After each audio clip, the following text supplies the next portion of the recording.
Hello, everyone, and welcome back to The Greatest Book Never Published, the podcast where we read the greatest book never published. I'm your host, Nim. And I am Nate the Great. And this is Nate the Great, my little brother, who is reading this book along with me. Well, I'm reading it. He's reacting. We're both reacting. But yeah, I wrote this book when I was 13, and we're reading it and laughing along. So if you haven't listened to the previous 3 episodes, you should listen to those first because you won't know what's going on in the book if you don't listen to those. So I have the book right here, The Infection. You can see that beautiful cover right there. That side has the cover. Oh, the cover's in the side that's shadowed. There you go. Now you can maybe read it better. Those who are listening on just an audio version are like, what is he talking about? No, we have a video version of the podcast with camera on and everything. So that's what I'm referring to there. All right. Anyways, without further ado, we are going to get started. So what happened last time? Previously on The Infection. An explosion at a lab happened with a chemical called the Infection, a chemical that mutated a rat. Mm-hmm. Yeah, and all of our characters, the last thing they remember is everything turns green or something. Yeah, there's like greenish flame everywhere. And then Right, so they all 4 of our main characters ended up in the same place at the same time. Wacky coincidence. I know. So, anyways, what's going to happen to them? Are they dead? Well, they're our main characters, so probably not. But one can dream. So let's get ready for some cheers, and that's laughter. Okay. So I got a little soundboard here, so we can have some fun with it. Got some laughter. I have to remember which one is which, so I don't press the wrong one. Then we got this one. It's some applause. I know. That's much deserved applause for our amazing podcast. Oh yeah. And then we have a nice rim shot. So yeah. All right. Let's get going with this. So, Chapter 9. Now, remember, for those of you who haven't listened before, you should listen to the other episodes. But as a reminder, each chapter is from a different character's perspective. This chapter is Chapter 9 from the perspective of Nathan Thompson. So, Nathan Thompson, I suddenly wake up. The last thing I remember was greenish-colored flames everywhere.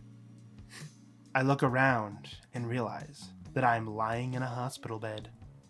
Not a bad beginning to the chapter, honestly. Like, I mean, it updates us on what's happening. You know, he says from his perspective, last thing he saw.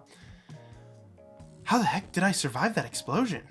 He said in thought quotations, thought bubble.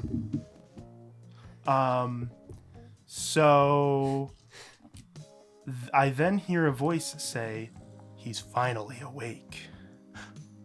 That's good. Now maybe he'll be able to tell us what happened. Whoa. That's okay. I turn my head and see a cop standing there. What did you say? I ask him. The cop looks to be about in his early 40s, with short gray hair. The expression on his face looks extremely serious. I love these serious expressions.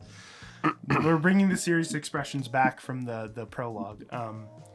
Maybe this is like one of the spy people, because all the spy people involved in the spy world are like serious expressions. And somehow creepy. Oh, okay. So it's not just serious; Spooky. It's also somehow creepy.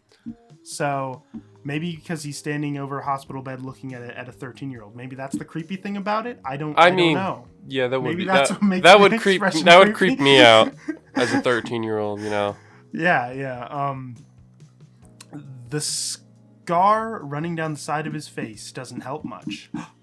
I think I recognize him. I'm not sure where, but I know I've seen him before. I think we've seen him before, too. I don't know if you remember from the prologue. Oh, yeah. Yeah, there's a guy with a scar on his face. Is it the same guy, or is there just a bunch of people in this universe with scars on their face? That could be the case. It could be the case. I don't think it's, I don't know. I think it's just a coincidence. It's not the same guy, obviously. Probably. I mean, most people Why would have it be? big It's scars not on their face. Good old right? Mr. Fox. Scarface. Scarface. Does Scarface actually have a scar on his face? I don't remember. I don't ever watched that movie. No, I've never seen it. But I know I've seen him before. Okay. He looks puzzled and says in a low voice, "I didn't say anything." What?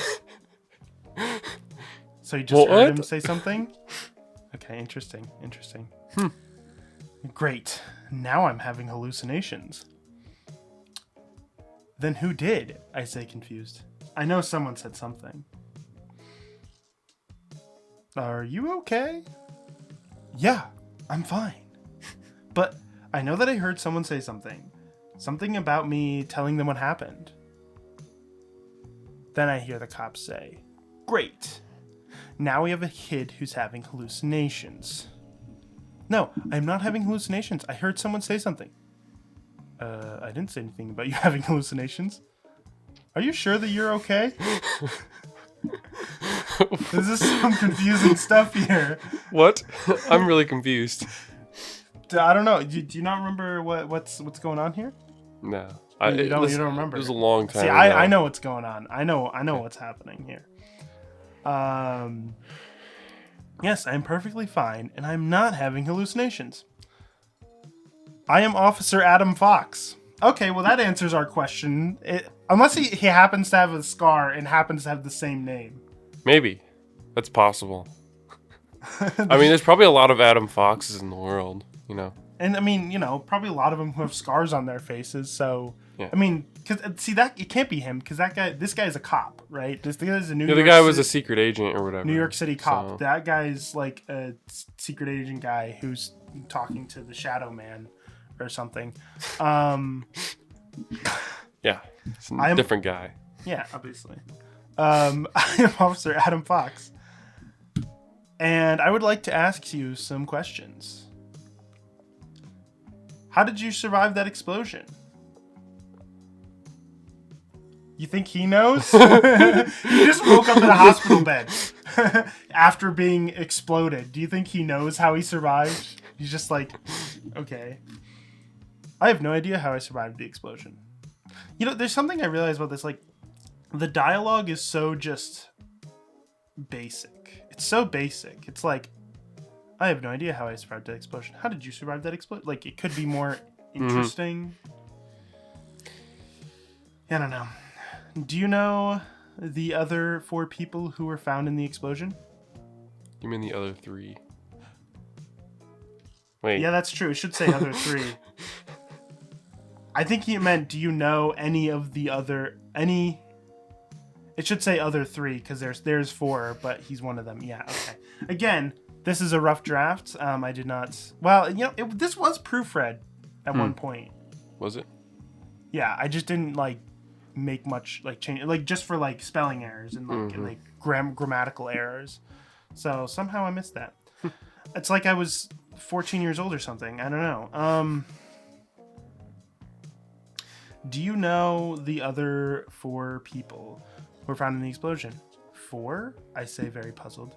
Yeah, because it should have been 3 other people. Me and my 2 brothers, I thought, were the only ones in the building. Well, we found you and 4 others.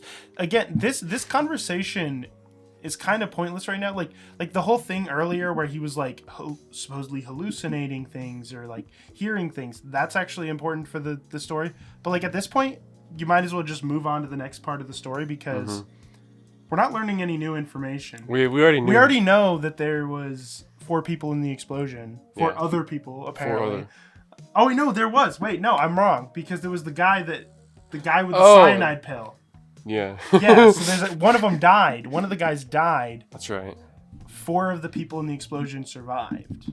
Okay, no, I didn't make an error. I got it. Okay. I thought I made an error, but I forgot about the cyanide pill guy.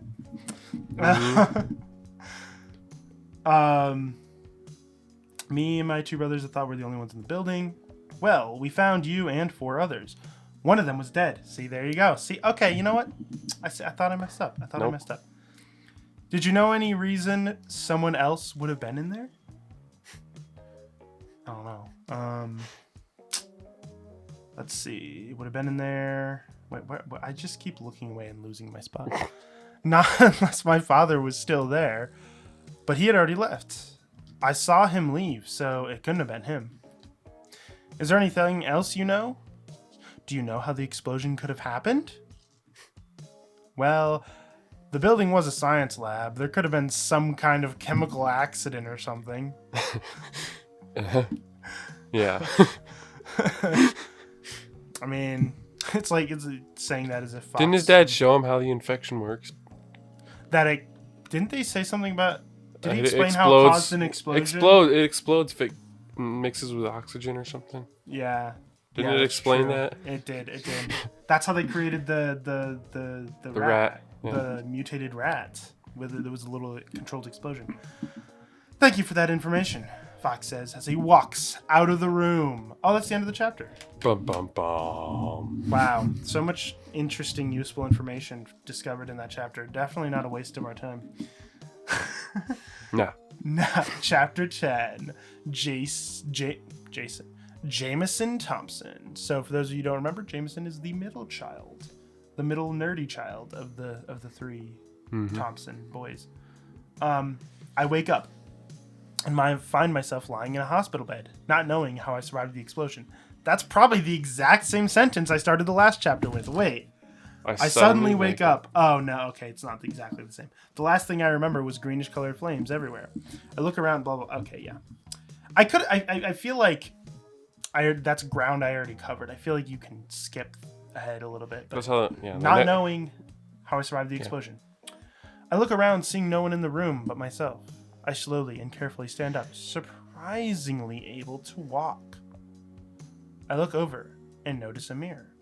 I expect to see myself in terrible shape from just barely surviving the explosion. But what I see does not look like me at all. The only thing that is the same is my face. I'm at least 6'1" and have a very wide, muscular build. I even have a six-pack. It's almost like someone took my head and put it on someone else's body.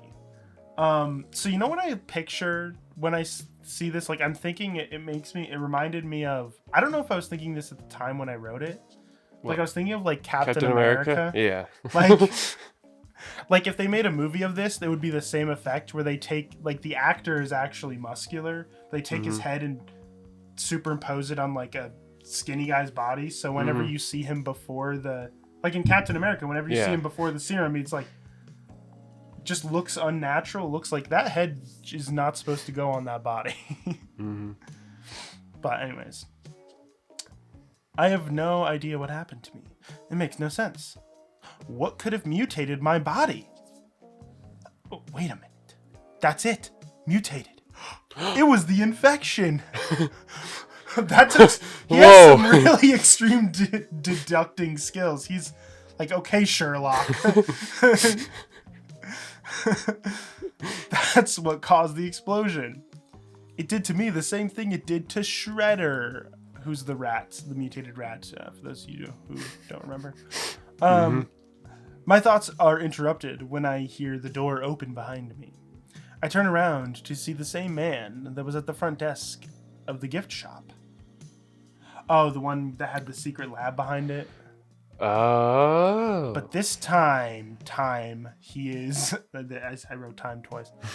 This time, he is wearing a police uniform. Huh. Whoa. So this Adam Fox dude is like a secret agent. Works at a gift shop. And a police officer? And a police officer? I don't know. He's must be making a lot of money with 3 jobs. Has no free time. Just yeah.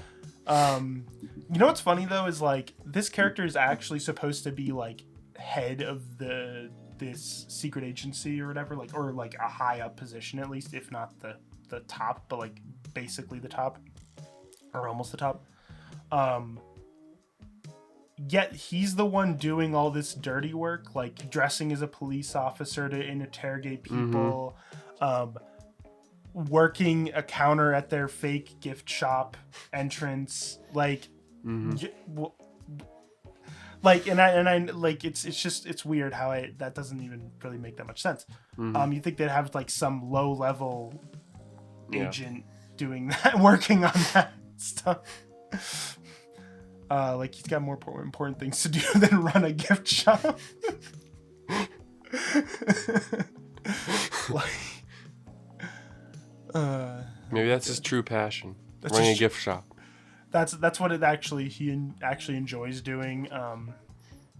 He's just in charge of a secret agency to put food on the table, but the gift shop is what he actually enjoys. Yeah. And it just so happens to be a front for a secret agent lab in the back. What is he doing here? So he says in his creepy low voice. Oh wait, yeah. So he says in his creepy low voice. Again, I think the creepiness also comes to the fact that he's just sitting there waiting for teenagers to awaken in their hospital beds. Looks like you've been working out a little bit since last time I saw you. Oh. That's creepy. Like, I get what I'm going for. Like, oh, like suddenly he got a six pack, and I just saw you last night at the gift shop, and you were like scrawny. But like, it's still weird for a middle-aged adult to just go to a 15-year-old boy and be like, "Oh, been working out. Ooh, look at that six pack." Oh. Like, wow, it's funny how many like little just creepy things like that I had in here that I just did not notice. I gotta give myself one of these. See, we haven't been utilizing this enough. I know, I just forgot about it. Wait, I feel like I'm gonna actually like use the wrong one for that. One's the applause. There you go. Woo! Okay. And this is the rim shot. So anytime we have a fun pun or something, remember to press this.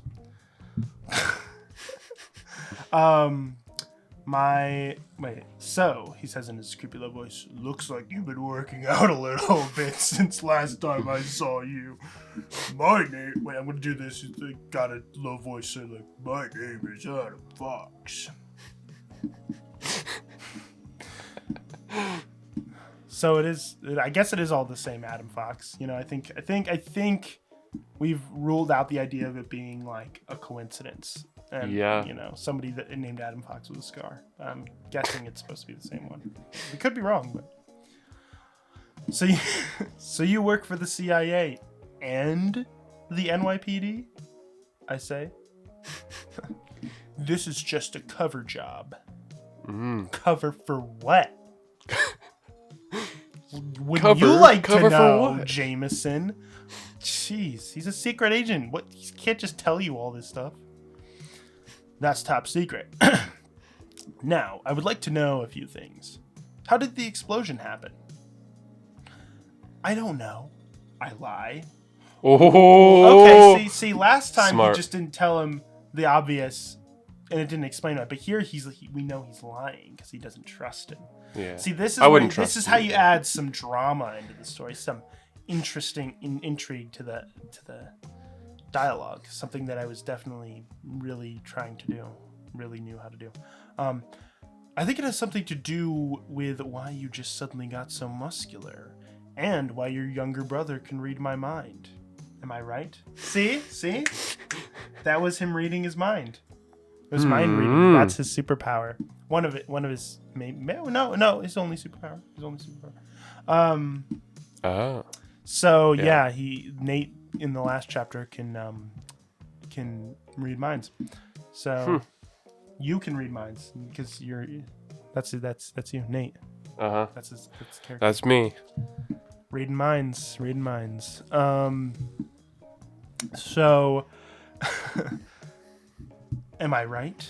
Which also, like, why is he questioning? Like, I feel like he knows what caused the explosion, right? Like he knows about the infection. Yeah. He's like the leader of this top secret agency, or maybe he didn't. Maybe Maybe John Thompson didn't tell anybody. Maybe. Like, it didn't tell the guy in charge of him. Maybe he was keeping it a secret. I don't know. Am I right? Well, I guess that's probably how it happened. You know that's how it happened. Something your father called the infection. So he does know about it. Yeah, he knows all about it. How did you know that? I work for the CIA, remember? It's like, you literally just said that a minute ago. It's like these characters have the same level of amnesia that I do, you know? Like, I'll forget what I did, like, a minute ago. Well, you are the one who wrote it, so. Exactly, that explains a lot. You're just putting your brain into their brain. And being like, yep. Yeah. Yeah, that makes, explains a lot. Something your father called the infection. How did you know that? I work for the CIA, remember? Do you have any idea who would want to blow the place up? No, I have no idea. For all I know, it could have been an accident. Then, who were the other 2 people we found in the explosion? Wait, how many people did you find? Again, we're just repeating information we already know. For no reason. Other than you, there was your brother and 2 others. Who were they? One of them we have identified as Stephen Richards, a friend of Zach's. The other was dead, and we haven't been able to identify him. Do you have any idea who it could have been? No, I have no clue. We suspect that he is the one who caused the explosion. I have no further questions. He walks out the room. End of the chapter, and I must say, what a chapter! What an exciting chapter. I know. Bravo. It was amazing. So one thing I've noticed is I think the last chapter you could have cut in half. Like this chapter repeats a lot of the same information, but this one is a more done in a more interesting way. I mean, it's still not that interesting. It's still this book. Yeah. But like you could have cut all that information out and just focused on the mind reading stuff. Mm-hmm. Because that actually is something that's actually, I don't know. There's just too much repeated information in this book. I think that's one of my biggest complaints so far. All right, now, chapter 11, Stephen Richards. Okay, so we just talked about Stephen Richards. So he was in the explosion. I wake up in a hospital bed, wondering how I possibly survived that. Aren't we all? Do we have, does each one of these chapters have to open with I wake up in a hospital bed? Like yes, we get it. We get it. You all woke up in a hospital bed. Skip ahead, do something new, progress the plot, let's go. It's weird because the pain in my side is gone and the blood from the bullet is also gone. Wounds don't heal that fast. He doesn't know how long it's been. That's true. Could have been like, he could have been in a coma for 3 weeks. He could have been in a coma for 20 years. You never know. That's true. They froze him and then he... It's like Steve Rogers. Yeah, cryostasis. And then he like wakes up like thousands of years later. It's like Futurama. Just...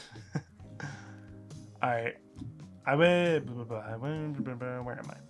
The door to the room opens and a police officer walks in. I bet I know who this police officer is. Probably just a random police. It's probably not the other guy. Paul Blart. Yeah. A mall cop. He rolls in on his Segway. So, tell me what you need to do. What do you know about this explosion? Eating a donut. Just... Alright. Hello, he says. I am Officer Fox. What? I couldn't have guessed that was his name. Fox? What? No Who's way. that? New character, right? Mm-hmm. I am investigating the explosion, and I would like to know how it happened in your point of view. Because I already got it from the other point of views, even though all the point of views are pretty much the same. Although, actually, no, his point of view will be different, because he dealt with the guy. So this might actually be more interesting. I suddenly remember the man that shot at me. The pill he bit, which killed him. Cyanide. The little test tube with the green liquid in it. The explosion. The unknown voices from the other room. I'm still not sure what happened. Oh, sorry. I'm still not sure what happened. That's a big thing he said. I read it as if it was still... What were you doing in the lab? I was looking for my friend, Zach Thompson. That was a secret CIA base. How did you know where it was? My point exactly. Why does this... First off, the guy's kids probably shouldn't know either, but No. the kid's friend that they've known for like a few months? No. Oh my gosh. Fox is bringing up some valid points here. Mm-hmm. Zach showed me one time, about 2 weeks ago. Come on, Zach. Zach's just divulging top secret CIA information to random kids on the street. But he's my friend. Did you know that it was a top secret CIA base? No, I didn't. I thought his dad was just a scientist. But he's a CIA scientist. He's not just a scientist. He's a CIA scientist. I explained the whole thing from the fight I had with Zach to the explosion. So, he says, this guy you saw caused the explosion right before he died? Yes, I say. That's how it happened. And you didn't see what he looked like because he was wearing a mask? Yep. That's exactly how it happened. Was there anything else? Anything about him that was strange? Yeah. Now that I think about it, I remember something else. On the arm of his costume, there was a symbol. It was the head of a snake or something. Turns out it's like Hydra. No, it's Cobra. This is G.I. Joe. Yep.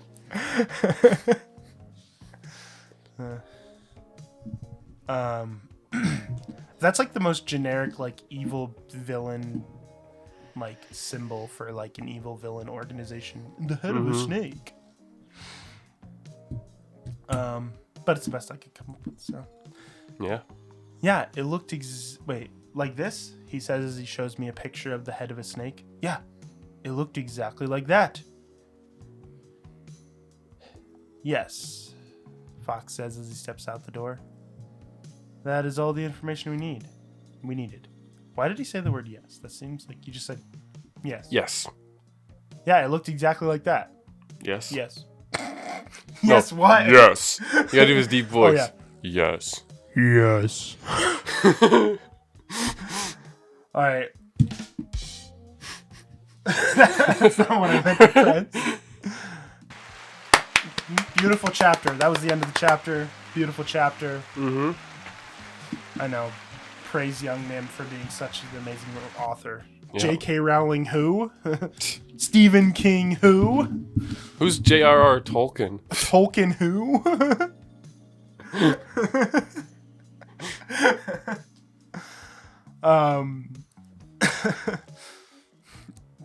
It's 13-year-old Benjamin Klein is the only author's name you need to know. The only author that matters. The only author. Next chapter. End of sentence. Next chapter. Oh, this is the longest chapter in the... Whoa, it's almost 2 pages. This is almost 2 full pages long. I don't know how we'll get through it. I guess he wakes up in a hospital bed. No. It says, I had woken up in a hospital bed. Okay, so we're past it. We've moved on. He already woke up in the hospital bed. So I didn't do another... I had been questioned by some cop named Fox. Okay, so I didn't redo the Fox questioning thing a 4th time. Mm-hmm. That would have been redundant. I mean, 3 times is fine, but 4, that would have been redundant. Yeah. A guy I recognized from when we lived in Montana. So he recognizes Fox from when they lived in Montana. So before he was an NYPD cop, he lived in Montana? Was he a cop in Montana too? Is he following him or something? Okay, he works for the CIA. His dad also works for the CIA, so you know. A guy I recognize from when I lived in Montana. I'm not sure who he was though. Anyway, he let me go, and now I'm waiting in the hospital waiting room for the others. The only thing I'm wondering is why Dad didn't come here yet. I thought he'd be the first one to come see us. Yeah, why isn't he? That's weird. Yeah. Hey, Zach, I hear Nate's voice say. Oh, you should say it because you're Nate. Hey, Zach. I turn around and see him, Jameson, and Steve. What are you doing here, Steve? I ask as they sit down next to me. I followed you to the labs so I could apologize to you. I ended up in the explosion too. What happened to you, Jameson? I say as I look at his muscles. Looks like you've been working out. I'll explain later, Jameson says. First, let's go see Dad. So then we have a time jump, which makes me wonder why I didn't just skip ahead, like, because that little section there was nothing important happened. So I don't know why I didn't just have a time jump here. Just skip ahead to this time jump part here. Mm-hmm. We are now at our apartment where we hope to see Dad. But the only thing we find is police officers everywhere around the apartment. What happened here? Nate says. I guess there's only one way to find out, I say as we walk up to an officer. What is going on here? Why is this any of your business? The officer asks. We live in this apartment? Jameson replies. I love how defensive the officer is automatically. What are you doing here? None of your business. Stay out of this, little kids. Like, we live in this. Well, the officer says, the man who lives here has been reported missing, and we're investigating. You mean our father was kidnapped? Well, he was adult napped, actually. He's not a kid. So, adult napped, not kidnapped. Get your facts straight, Jameson. Yeah, the officer says. What can we do to help? I say. Oh, so this is whenever there's like all characters in one location in this book, I always forget, like, I was like, wait, whose character's perspective am I getting it from in this? I forgot that this was Zach's chapter for a second there. It just gets confusing when you have 4 different character perspectives. What can we do to help? I say. You can take what you need and go stay in a hotel or something. We will do everything we can to find your father. How long is that going to take? So they can't even stay in their apartment? I guess it's an active crime scene. Yeah. How long is that going to take? Jameson asks. Yeah, like the cop knows. How long will it take to find your father? How long is that going to take? Exactly 3.5 days. 3.5 business days.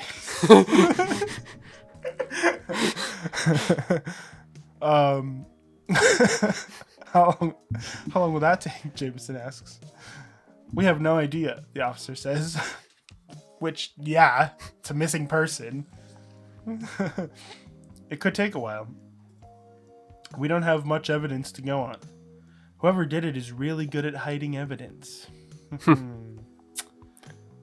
It's not some street thug, then. Or something. Not like those gang members from before. Those gang members who are obviously gang members. Thanks for the information, I say as we walk into the apartment to gather our things. We have gathered everything we need, and all of us are sitting in a hotel room. Even Steve is with us. He just hangs out. Doesn't need to stay in the hotel. He's just hanging out. So, I say, what do you all think about what's been going on here? I think our dad's been taken. I don't know. Oh, I think our dad's missing. That's what I think. What is there? Well, Jameson says, I first want to tell you about why I got so big.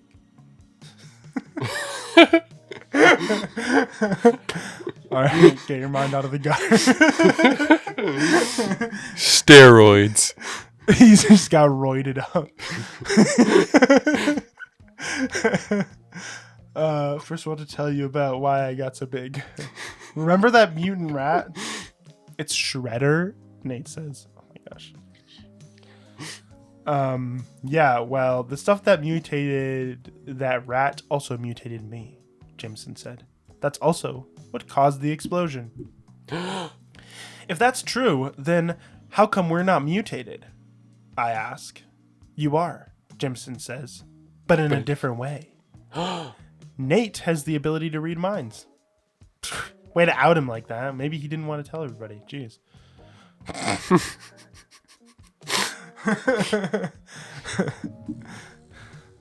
Come on, let him come out the way he wants to.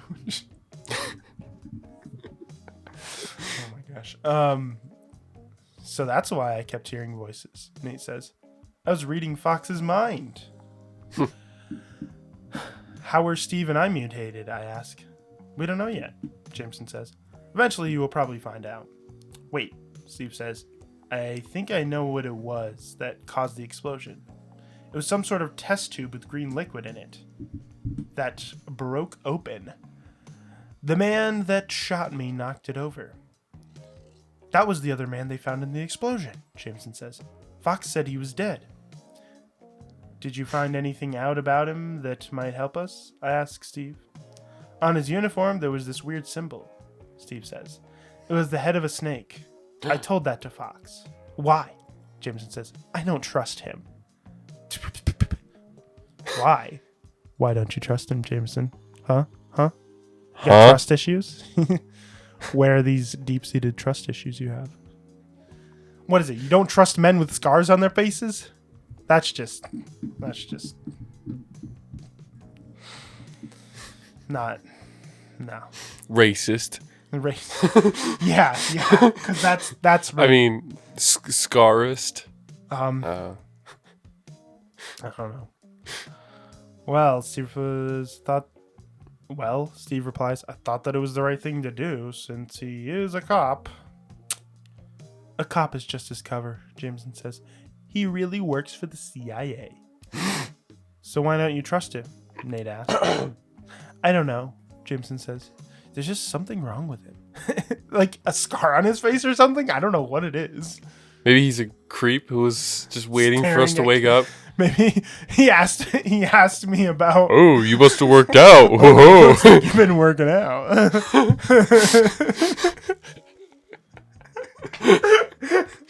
Of course he doesn't trust him. There's just something wrong with him. Who knows? He could be the one who kidnapped Dad.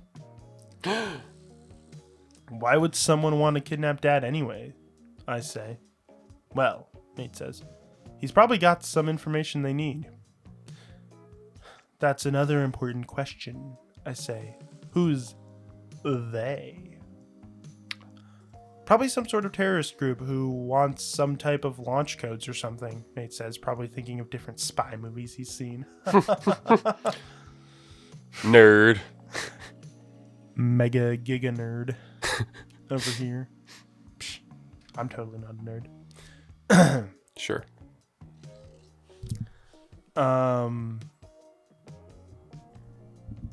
But why would your dad have those launch codes? Steve says. They wouldn't let some CIA scientist have them, would they? I don't know, I say. But there's one way to find out, Nate says. We need to look at Dad's computer. He's probably got all kinds of top secret information on it. We're just gonna look at some top secret CIA information. Okay. So you want us to sneak into the apartment where there are cops everywhere and to take the computer? Jameson says. How will we do that? I have a plan, Nate says with a smile on his face. I have a plan. It's like, yeah, I don't know what I was going to say.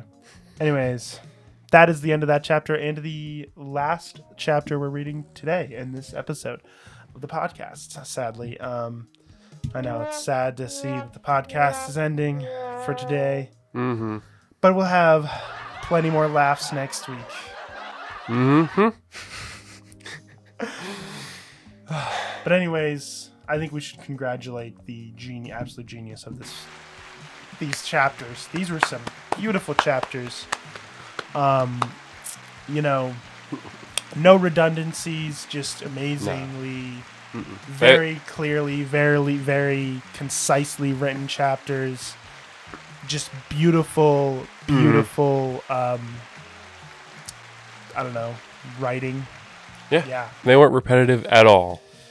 Anyways, that is all for this episode.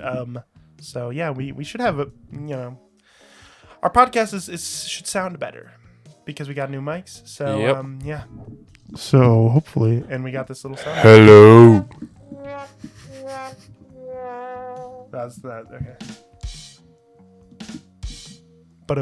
Okay. Anyways, we should probably go. So anyways, thank you all for listening or watching if you're on YouTube. And this podcast will be uploaded every single Thursday at noon Eastern Standard Time. So that's when you can expect new episodes. It is available on my YouTube channel titled NimTV, and it is also available on Spotify. So there should be links in the description to that, so you can find it all. You can check out my YouTube channel, NimTV, and you can check out my channel, Nate the Great. Yep, there'll be links in the description to that as well. So yeah, definitely check all that out, and stay tuned for next week when we find out what Nate's crazy plan is. He said he has a plan. What is it? I don't know. We will find out next week on what is this podcast? The greatest book book never published. That's like, I feel like that's a title that's always hard for me to remember right off the bat. I'm like, it's like call it GBNP. GBNP for short. Yes. The greatest book never published. All right. Goodbye, everyone. Bye.